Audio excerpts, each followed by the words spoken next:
Bapak sendiri namanya siapa? Saya Sodim sebagai juru pelihara. Juru pelihara di Iya, Candi Candi. Asalnya dari Asalnya dari Bejijong Trowulan. penjaga aja atau semua masyarakat yang di sini, Pak?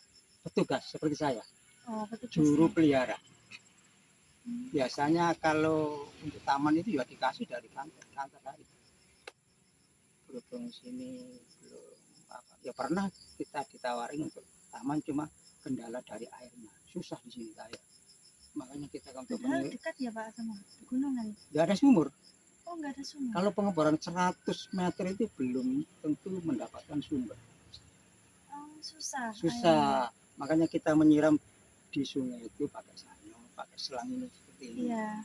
Susah air di sini. Kalau di bawah kan enak, ada sumur. Satu candi itu. Kalau di atas itu malah banyak airnya. Enggak, sulit sini. Iya. Kalau kita mandi itu biasanya pipa, mengambil dari Wonosalam aja kan pipanya sini. Iya, pipa biasanya di pinggir. Mengalirnya enggak bisa apa lancar di bagian hilir. Susah di sini air. Dan aja gitu. Jadi menghadap ke sana. Ya, menghadap ke barat. Jadi cari barat itu ke selatan, kembali ke barat. Jadi mengirikan candi. Terawat nih Pak candinya. Bersih. Sebelumnya tuh ya terawat. Dari tanam, belum ada rumput. Saya di sini masih 3 tahun setengah. Aslinya yang menjaga. Menjaga aslinya Pak, karena tadi itu turun dari orang tuanya. Kalau saya dari orang luar orang Trowulan. Oh, yang Bapak tadi itu asli turun dari Bapak orang tua. Memang terus di kita di Trowulan itu terus berhubung kita kan beristri kurang. Berhubung penjaganya kurang, menjaga di sini juga.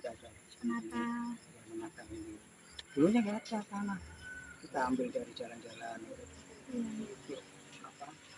Menanam rumput sama ini asli orang sini yang turun temurun dari orang tua.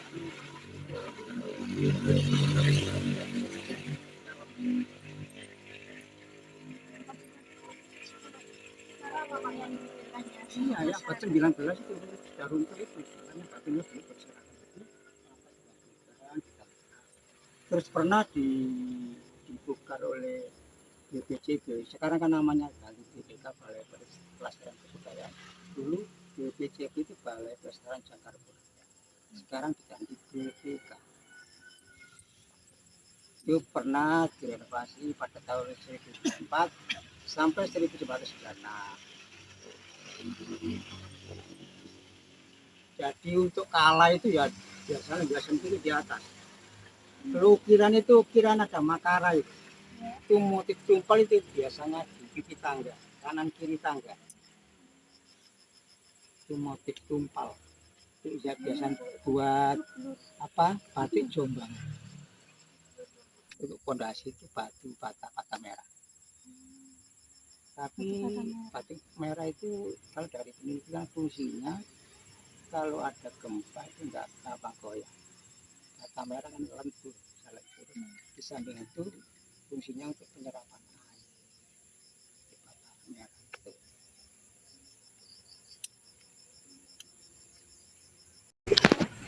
Bagaimana sih Pak awal cerita bermulanya asal usul dari dari kuliah.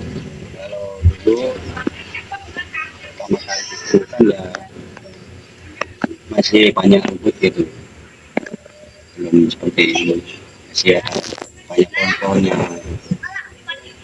yang ditemukan dibersihkan.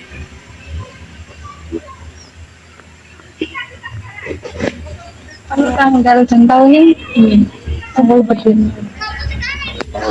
Tanggal ditemukan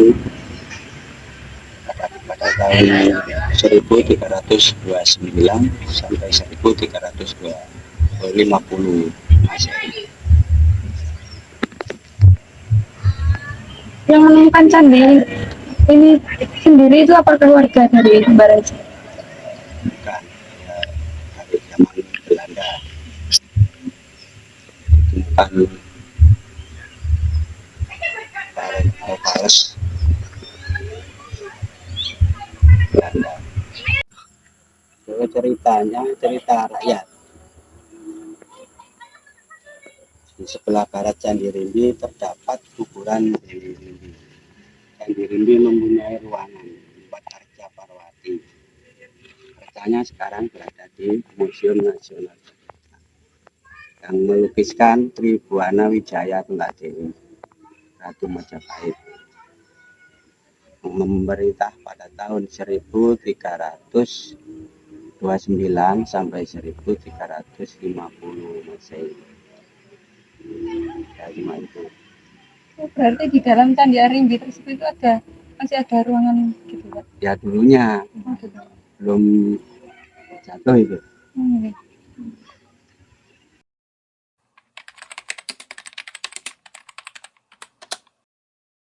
Assalamualaikum warahmatullahi wabarakatuh. Saya akan menjelaskan tentang asal-usul dan sejarah ditemukannya Candi Rimbi. Jadi, Candi Rimbi terletak di kaki Gunung Anjas-Moro, tepatnya di tepi jalan raya di sebelah tenggara, Kecamatan Mojowarno, Jombang, Jawa Timur. Areal yang ditempati Candi Rimbi relatif sempit, dikelilingi oleh lahan pertanian penduduk. Reruntuhan bangunan candi ditemukan kembali pada akhir abad 19 oleh Alfred Wallace dalam perjalanannya ke Wonosalam untuk mengumpulkan contoh-contoh tumbuhan. Candi Rimbi merupakan candi Siwa, terlihat relief yang berisi ajaran tantri yang terpahat di kaki candi. Diduga candi ini dibangun pada pertengahan abad ke-14 sebagai penghormatan kepada Tribuana Tunggadewi Jaya Wisnuwardhani yang memerintah Majapahit pada tahun 1329 sampai 1350. Dugaan ini didasarkan pada ditemukannya 2 buah arca Dewi Parwati yang diperkirakan merupakan pencerminan Dewi Tribuana. Kedua arca tersebut saat ini tersimpan di Museum Trowulan dan Museum Nasional. Candi yang dibangun menghadap ke timur ini tampaknya belum pernah mengalami pemugaran. Seluruh bangunan terbuat dari batu andesit. Separuh lebih dari tubuh dan atap candi telah hancur, seolah teritis secara vertikal. Namun bagian kaki masih dapat dikatakan utuh. Kaki candi tampak seperti bersusun dua, terbagi oleh pelipit yang menonjol keluar. Bagian kaki yang terletak di atas pelipit agak menjorok ke dalam sehingga ukurannya menjadi lebih kecil dibandingkan dengan kaki bagian bawah. Antara kaki bagian atas dengan tubuh candi juga dibatasi oleh pelipit dengan hiasan yang menonjol keluar di setiap sudutnya. Tubuh candi juga lebih kecil dibandingkan dengan kakinya, sehingga terlihat seperti terdapat selasar yang mengelilinginya. Akan tetapi saat ini, sebagaimana halnya sebagian atap dan tubuh candi dan tangga naik ke selasar juga sudah runtuh, sehingga hanya selasar di sisi selatan yang dapat terlihat dari bawah. Pada kaki bagian atas maupun dinding luar tubuh candi yang masih tersisa, tidak tampak adanya pahatan. Akan tetapi, di seputar kaki candi bagian bawah dipenuhi oleh jajaran panel-panel relief cerita-cerita binatang. Relief yang dipahat dengan teknik datar atau wayang style sangat indah dan halus tersebut dapat dikatakan masih utuh. Untuk membacanya digunakan teknik prasawiyah, yaitu perlawanan dengan arah jarum jam dimulai dari sisi utara. Di tepi halaman terdapat batu-batu reruntuhan candi yang disusun rapi memagari candi. Di sisi timur, tepat di depan candi, berjajar 3 potongan arca yang menarik perhatian karena ukurannya yang sangat besar. Tinggi masing-masing potongan sekitar 125 cm. Yang terletak di tengah jajaran adalah potongan kepala arca raksasa, sedangkan di kiri dan kanannya terdapat potongan arca yang tampak seperti bagian dada sebatas leher. Bagian candi ini terdiri dari lapik candi, kaki candi bertingkat 2, tubuh candi yang hanya tersisa fasad utara dengan relung semu, dan atap candi yang sudah runtuh. Berdasarkan temuan Arca Ganesha, Durga Mahisa Suramardini bertaring yang disimpan di Museum Empu Purwa dan Parwati yang disimpan di Museum Nasional menunjukkan bangunan ini bernafaskan Hindu Siwa. Pada bagian lapik candi diukir relief Tantri, Garudeya, Sri Tanjung, dan Sang Satyawan sebanyak 51 anil.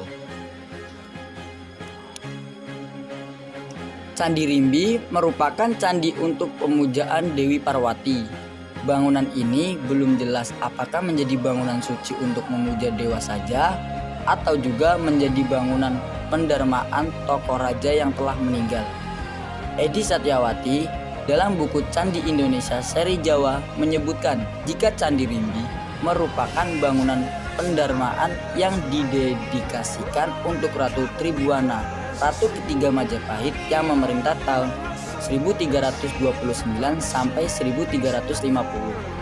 Pendapat tersebut didasarkan atas temuan Arca Parwati berukuran besar yang digambarkan berpakaian raya seperti seorang ratu. Apalagi arca tersebut menempati ruang inti bangunan suci yang menandakan bahwa ia merupakan tokoh utama dalam pemujaan. Kehadiran Dewi Parwati sebagai tokoh utama dalam bangunan candi dapat disejajarkan dengan peran Tribhuwana sebagai wanita yang memimpin Majapahit.